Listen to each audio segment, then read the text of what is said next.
नमस्कार। तीन खबर सबकी नजर में आप सभी का बहुत स्वागत है। मैं हूं आपके साथ साधना पांडे। आज जिन तीन खबरों पर हम बात करेंगे उनमें पहली खबर जो है उत्तर प्रदेश से होगी। मथुरा वृंदावन में होली का रंग अब चढ़ने लगा है, लेकिन इस बीच साधु संतों के फरमान से एक नए विवाद की शुरुआत हो गई है। मथुरा के संतों ने दरअसल ब्रज की होली में मुस्लिम समुदाय की एंट्री पर रोक लगाने की मांग की है। मांग में क्या कुछ कहा गया, किसने खून से लेटर लिखा, ये हम आपको बताएंगे पूरा अपडेट। दूसरी खबर एमपी से होगी। गुना में फिल्मी स्टाइल में एक दुल्हन का अपहरण हो गया। तीसरी खबर छत्तीसगढ़ से होगी, जहां पर जल जीवन मिशन योजना दम तोड़ती हुई नजर आ रही है। जल जीवन मिशन के तहत गांवों में करोड़ों रुपए के काम हो गए हैं, लेकिन लोगों को एक बूंद पानी नहीं मिल पाया है। क्या अपडेट इस खबर पर, क्या पूरी जानकारी है, हमारे सहयोगी आप तक पहुंचाएंगे। शुरुआत करते हैं आज की पहली खबर के साथ। बंदिश की मांग पर बवाल हो रहा है। मांग हो रही है मथुरा वृंदावन में, क्योंकि मथुरा वृंदावन की होली को हर कोई जानता है। होली का रंग अब चढ़ने लगा है, लेकिन इसी बीच साधु संतों के फरमान से एक नए विवाद की शुरुआत हो गई है। दरअसल मथुरा के संतों ने ब्रज की होली में मुस्लिम समुदाय की एंट्री पर रोक लगाने की मांग की है। संतों के मुताबिक त्योहार के मौके पर मुसलमान दुकानों से पैसा तो कमा लेते हैं, लेकिन हिंदुओं के पर्व और त्योहारों से वो दूरी रखते हैं। श्री कृष्ण जन्मभूमि का मुकदमा लड़ रहे दिनेश फलाहारी ने सीएम योगी आदित्यनाथ को खून से खत तक लिख दिया, जिसमें उन्होंने मुसलमानों की दुकान पर बैन लगाने की मांग की। कई मंदिरों के पुजारी महामंडलेश्वर संतों ने कलेक्टर से ये मांग की कि ब्रज की होली में प्रयागराज के जैसा कानून हो, जैसा महाकुंभ में हुआ था। कुछ ऐसा ही ब्रज की होली के लिए भी फरमान जारी हो कि महाकुंभ की तरह ब्रज की होली में मुस्लिमों की एंट्री को बैन कर दिया जाए। उन्होंने होली की आड़ में सनातन विरोधी साजिश की आशंका भी जताई है। संतों ने यह कह दिया है कि होली पर संतों की टीम पूरे ब्रज की पहरेदारी करेगी। पहरेदारी इसलिए होगी ताकि वहां पर अन्य समुदाय के लोग नजर न आए। कुछ लोगों की जहनियत फिरका परस्ताना हो चुकी है और वो हर जगह में फिरका परस्तियत को, सांप्रदायिकता को निकाल लेते हैं। और इसकी शुरुआत कुंभ के मेले से अखाड़ा परिषद ने की और उसके बाद में अब आकर के मथुरा के वृंदावन में इसकी दूसरी कैटेगरी देखने में आ रही है कि मथुरा के वृंदावन से कुछ लोगों ने ऐलान किया है कि यहाँ होली के मेले में लगने वाले दुकानें मुसलमान नहीं लगाएंगे और मुसलमानों पर प्रतिबंध लगा दिया गया, उनकी एंट्री बैंड रहेगी। यहाँ पर कितना दुर्फा तमाशा है ये। इस तरह की बातें करके समाज के अंदर नफरत घोल रहे हैं लोग और ये संवैधानिक उसूलों के खिलाफ है। हिंदुस्तान का रहने वाला हर शख्स यहाँ का नागरिक है, यहाँ का शहरी है, कहीं भी दुकान लगा सकता है, कहीं भी मकान खरीद सकता है।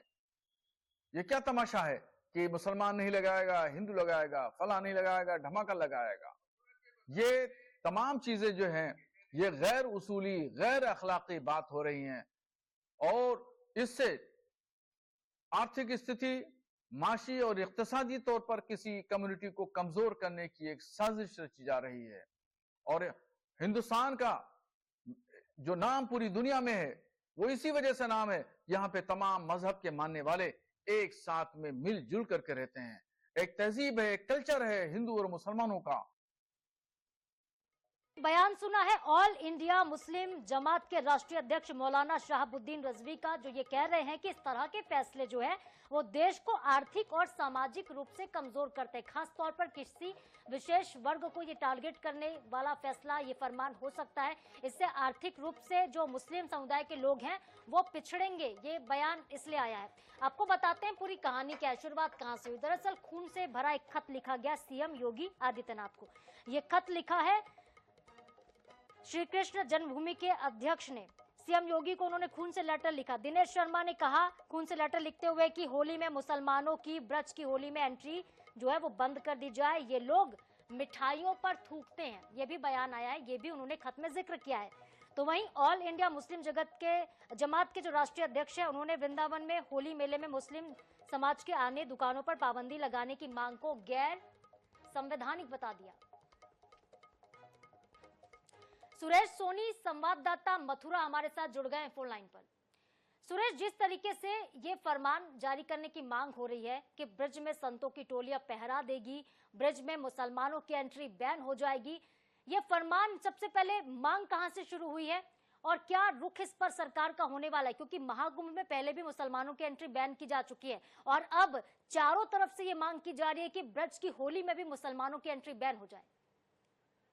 जी मैं बिल्कुल आपको बता दूं, यहाँ के जो वृंदावन के जो धर्म गुरु हैं, जो धर्माचार्य हैं, उनकी तरफ से ये मांग की गई है सरकार से।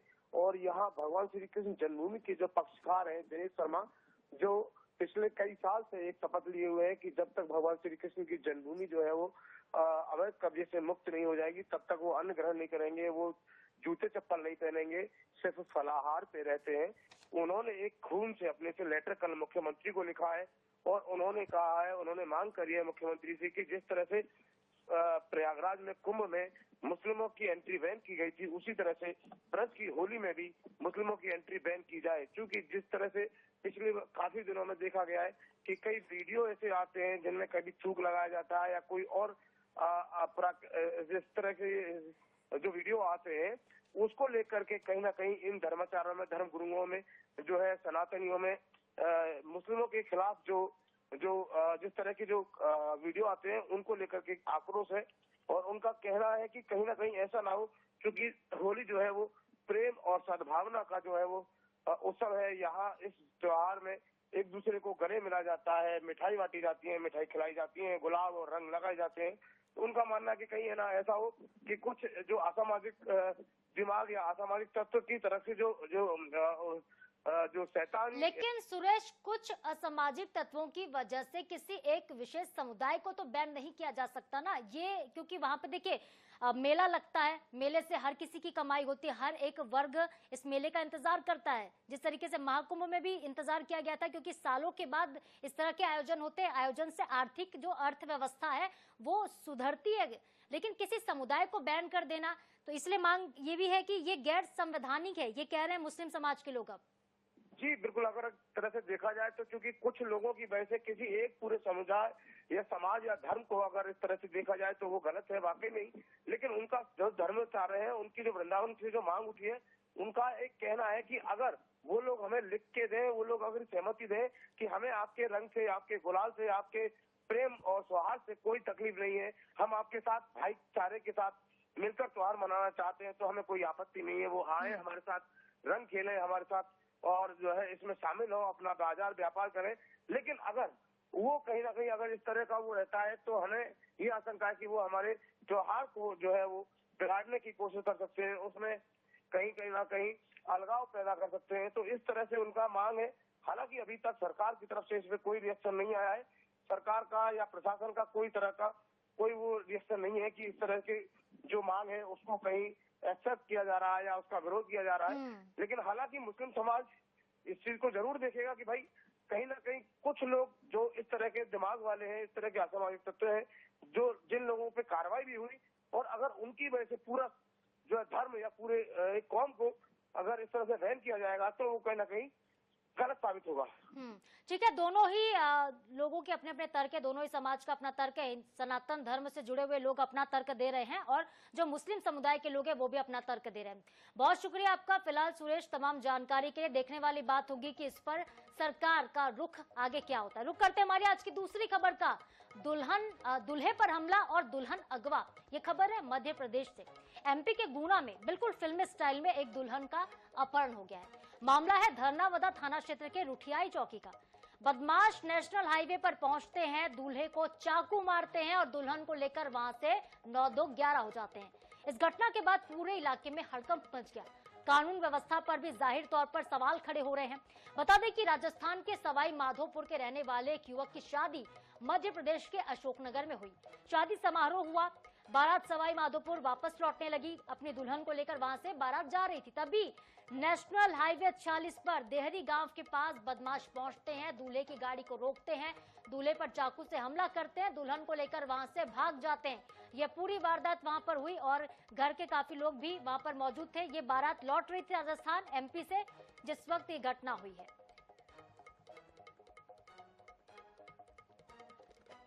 और संवाददाता विनोद कुशवाहा हमारे साथ सीधे लाइव जुड़ गए हैं, उनसे ज्यादा अपडेट लेते हैं। विनोद, क्या हुआ वहां पर, किस तरीके से पूरी वारदात हुई, क्या पूरी प्लानिंग पहले से की गई थी? क्योंकि ये बारात एमपी से राजस्थान की तरफ लौट रही थी, शादी हो गई थी, सब कुछ हो गया था, अचानक से दूल्हे पर हमला होता है, उसके बाद दुल्हन को लेकर फरार हो जाते हैं बदमाश। क्या है पूरी घटना, क्या है पूरा मामला? पूरा मामला धनौदा थाना क्षेत्र के रोटियाई चौकी का है, जहां पर NH 46 पर देहरी गांव पड़ता है, वहां पर ये पूरी घटना घटी। हम सुबह से ही बात करते हैं कि एक बारात जो राजस्थान के सवाई माधोपुर से अशोकनगर के लिए गई थी, अशोकनगर से जब 7 फेरे हुए, शादी हो गई, जब विदा के बाद ये बारात जब NH 40 पर चल रही थी तो देहरी गांव पर अचानक से पीछे से एक ब्लैक कलर की स्कॉर्पियो आई और एक पल्सर आई। पल्सर पे 2 लोग बैठे हुए थे और स्कॉर्पियो में करीब 6 से 7 लोग बैठे हुए थे। उन्होंने पहले गाड़ी को हाथ दिया, दूल्हे की गाड़ी को, फिर उसके बाद आगे ओवरटेक कर गाड़ी को अचानक से रोका और गाड़ी के साइड का कांच फोड़ा और चारों टायरों को पर चाकू से हमला किया, जिससे पंचर कर दी और उसके साथ के बाद दूल्हे के साथ मारपीट चालू कर दी। वहीं दुल्हन भी चिल्लाती रही कि आकाश मत मारो मत मारो मत मारो, यानी कि पहले से दुल्हन बदमाशों को जानती थी। उसके बाद अचानक से दुल्हन को ये लोग उठाकर और फरार हो गए। घटना की जानकारी जब धनौदा पुलिस को लगी, मौके पर पुलिस पहुंची और दूल्हे को थाने लेकर आई। वहीं जब इस मामले में पुलिस द्वारा 3 टीम बनाई गई है जो आरोपियों को पकड़ने के लिए निकल चुकी हैं। ये आरोपी अशोकनगर के पास एक कोई गांव है, वहां पे किराए से रहते, तो रहने वाले अधिक इंदौर के रहने वाले थे। तो ये गाड़ी भी जो दुल्हन को उठाकर लेकर गए थे, ये इंदौर साइड गाड़ी गई है, पुलिस वहीं पीछे लगी। तो हम भी मौके पर इस वक्त थाने पर ही हैं और यहाँ पर बाराती लोग भी हैं और उनके रिश्तेदार। क्या वहाँ पर जहाँ आप इस वक्त विनोद मौजूद है, दूल्हा उनका पूरा परिवार क्या थाने में ही मौजूद है? वहाँ राजस्थान नहीं लौटा है वो अभी? जी, अभी मैं थाने पर मौजूद हूँ। दूल्हे का जो परिवार है वो पूरा यहीं पर है, दूल्हा भी यहीं पर है। हम लोग जो अगर संभव हो सके विनोद तो उनसे आप बात करने की कोशिश करिए, क्या वो कहना चाहते हैं, मीडिया पे अपना पक्ष रखे, वो क्या पूरा मामला था, क्योंकि उन्होंने तो पूरे घटनाक्रम को देखा है, दूल्हा ही वहाँ पे एक चश्मदीद था। उनसे आप बात करने की कोशिश करिए। जी, हमारे साथ दूल्हा है विक्रम, हम उनसे बात करेंगे कि कैसे क्या हुआ था। कहाँ के रहने वाले हो आप? जी, हम सवाई माधोपुर जिले के रहने वाले हैं। तो बारात कहाँ गई थी आप लोग? अशोकनगर। तो किस तरीके से क्या घटना हुई थी? तो विदाई के समय हम जब वापस लौट रहे थे तो रास्ते में एक दूल्हे की स्कॉर्पियो हमारा पीछे करते हुए चल रही थी। हमें मालूम नहीं था कि हमें रोक के ऐसे करेंगे। अब उन्होंने हाथ दिया हमको, रास्ते में हाथ दिया तो हमने थोड़ा सोचा है कुछ गड़बड़ है, तो हमने गाड़ी भगा दी देख के। तो उन्होंने फिर हमारे पीछे लगा दी गाड़ी लगाने के बावजूद फिर उन्होंने तुरंत हमारे आगे गाड़ी खड़ी करके ले आते। जाने के बाद फिर 4-5 लड़के से निकले, पीछे से एक बाइक भी आई। तो एक लड़के ने, एक के हाथ में हथियार वगैरह थे, भूसा दे के शीशा तोड़ दिया, तो मेरे यहाँ पे जी, दुल्हन को उठाकर ले गए। तो जो बदमाश थे उनमें से किसी को कोई जानता है क्या है? जो बदमाश थे उनमें से किसी को कोई जानता है क्या? दुल्हन बोल भी रही थी कि शायद जानती थी। जी, तो आप थाने पहुंचे, क्या कार्रवाई हो रही है? कुछ टाइम तो बहुत हो गया, लेकिन अभी टीम निकल चुकी है। जी, इस तरीके से जो हमारे साथ दूल्हा जो है विक्रम, उसने बताया है कि किस तरीके से ये घटना हुई थी। और भी आप देख सकते हैं पुलिस वहां पर लगी, जांच के लिए लगी रही है पूरी, और साथ में बाराती भी यहाँ पर बैठे हुए हैं। साथ में जो दूल्हा है, दूल्हे की दादी भी है और दुल्हन। जरा उनसे भी बातचीत करिए विनोद और समझने का प्रयास कीजिए कि ये क्या घटनाक्रम है, उनको क्या लग रहा है, क्या ये प्रेम प्रसंग का मामला हो सकता है जिस तरीके से फिल्मी स्टाइल में पूरी घटना हुई है? क्या कुछ कहना है परिजनों का, जरा बात करिए आप उनसे। जी, आप दुल्हन की मौसी हो, क्या नाम है आपका? तो क्या हुआ था, आप साथ में थे दुल्हन के, क्या हुआ?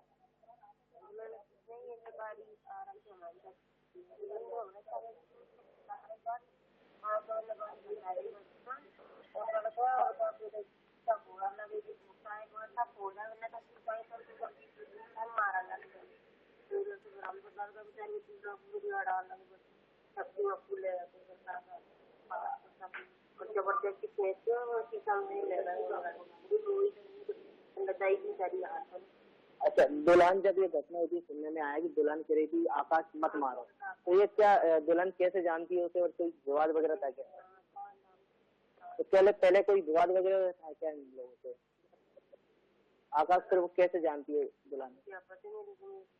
अच्छा, हमारे साथ दादी है दूल्हे की। अम्मा, क्या हुआ था पूरा, आप बताइए। अच्छा, कितने लोग थे?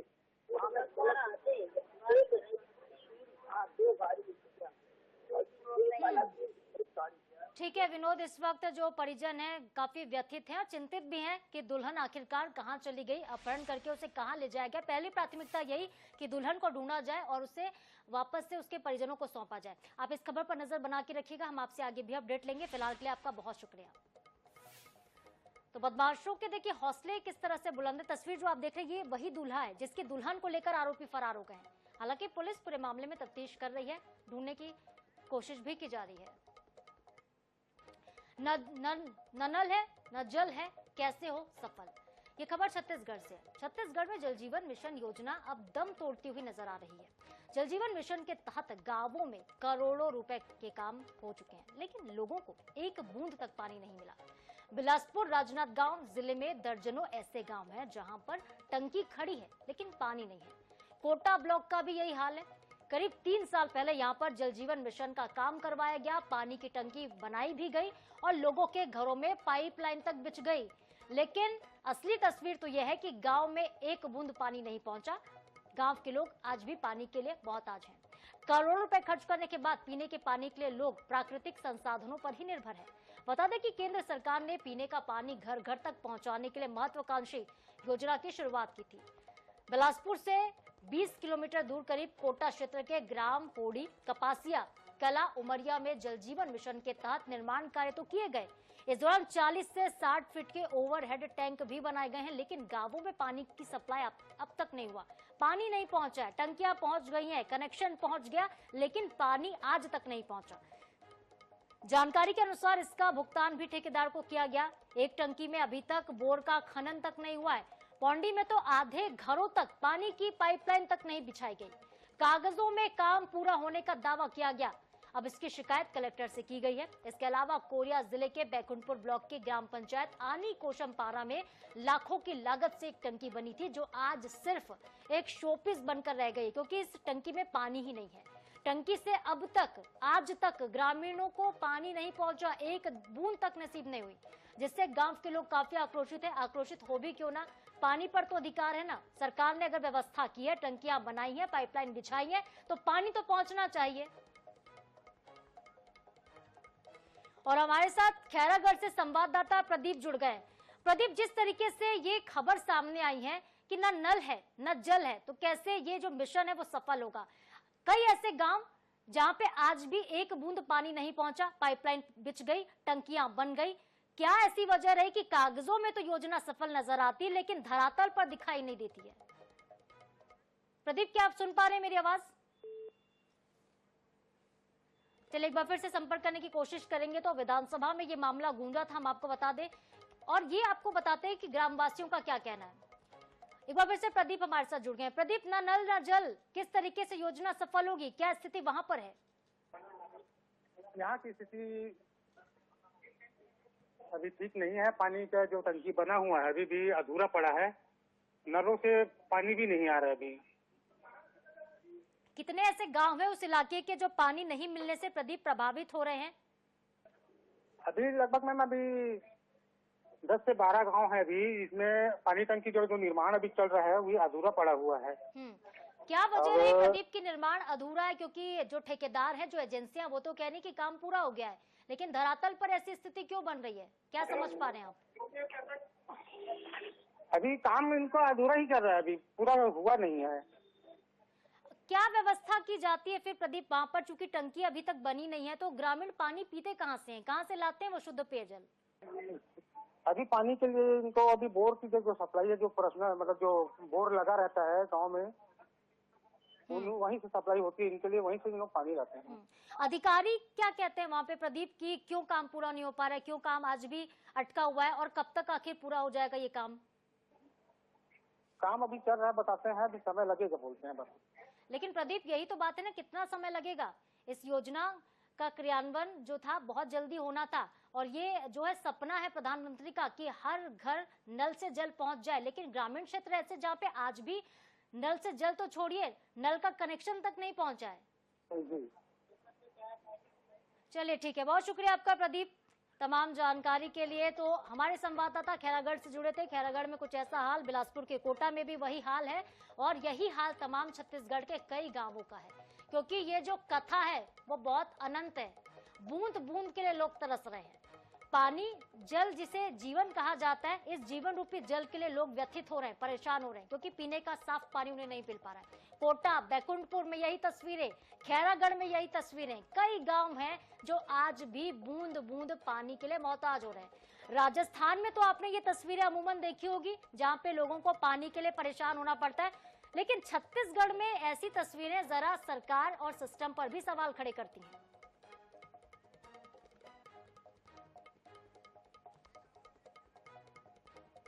तो ये तस्वीर आपको हम दिखा रहे हैं, जो देखिए खैरागढ़ की तस्वीर है, जहां पे ये टंकी निर्माणाधीन है। टंकी में बांस बल्लियां तो लग गई हैं, टंकी आधी बन गई है, लेकिन इसका काम अब तक पूरा नहीं हुआ। ये टंकी आज भी अधूरी है और सालों से निर्माण कार्य के लिए इसके लिए काम शुरू हुआ था, इसके लिए टेंडर पास हुआ, इसके लिए पैसे भी वहां पे प्रस्तावित किए, स्वीकृत कर दिए गए, लेकिन कर्मचारी अधिकारी आज भी एक ही रटा रटाया जवाब दे रहे हैं भाई कि काम पूरा हो जाएगा, लेकिन ये नहीं बता रहा कोई कि काम आखिर पूरा कब होगा और कब लोगों को पानी पीने को मिल पाएगा। क्योंकि पानी पर तो देखिए हर व्यक्ति का अधिकार है और पानी किसी के घर तक ना पहुंचे, इस पे सरकार को संज्ञान लेने की आवश्यकता है। मामला विधानसभा में भी गूंजा, लेकिन इसकी गूंज कहां तक जाती है, इस पर एक्शन कब तक होता है, कब तक लोगों के घर तक जल पहुंचता है, ये वक्त बताएगा। फिलहाल के लिए 3 खबर सबकी नजर में आज के लिए इतना ही। खबरों के अपडेट्स के लिए आप बने रहिए INS 24/7 के साथ। नमस्कार।